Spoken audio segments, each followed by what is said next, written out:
ஏழை தாய்மார்களை ஏமாற்றிய அரசாங்கம். நாங்களும் தேர்தல் அறிக்கையில் சொன்னோம், இவர்கள் போல நாங்கள் ஏமாற்றல. 2021 அனைத்து இந்திய அண்ணா திராவிட முன்னேற்ற கழக தேர்தல் அறிக்கையில் நாங்கள் வெளியிட்டோம். அண்ணா திமுக ஆட்சிக்கு வந்தா குடும்ப அட்டைக்கு நம்முடைய தாய்மார்களுக்கு 1500 ரூபாய் கொடுப்புன்னு சொன்னோம். அப்பொழுதே சொன்னோம் 1500 ரூபாய் கொடுப்புன்னு சொன்னோம்.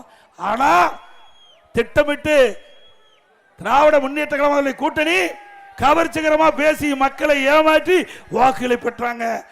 இப்பொழுது நாங்கள் சொல்கிறோம், அப்பொழுது திராவிட முன்னேற்ற கழக தேர்தல் அறிக்கை முன்னமே நாங்கள் விட்டாச்சு.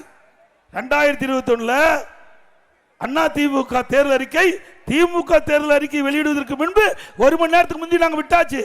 எங்களுக்கு பின்னால்தான் திமுக தேர்தல் அறிக்கை வெளியிட்டு திமுக தேர்தல் அறிக்கை 2021 வெளியிட்டாங்க. இப்பொழுது ஸ்டாலின் சொல்றார், எடப்பாடி பழனிசாமி எங்களை காப்பி அடிச்சு தேர்தல் அறிக்கை வெளியிட்டணும்.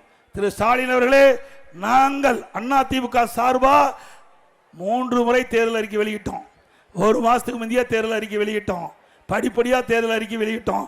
பிறகு முழுமையாக அண்ணா திமுக சார்பா அண்ணா திமுக ஆட்சிக்கு வந்தா இன்னென்ன திட்டங்களை நிறைவேற்றுவோம் என்று 297 அறிவிப்புகள் 8 நாளைக்கு முந்தைய அறிவிச்சாச்சு.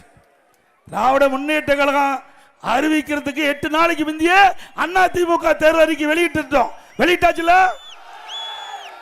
அப்ப யார் காப்பி அடிச்சா? திமுக தானே காப்பி அடிச்சிருக்குது.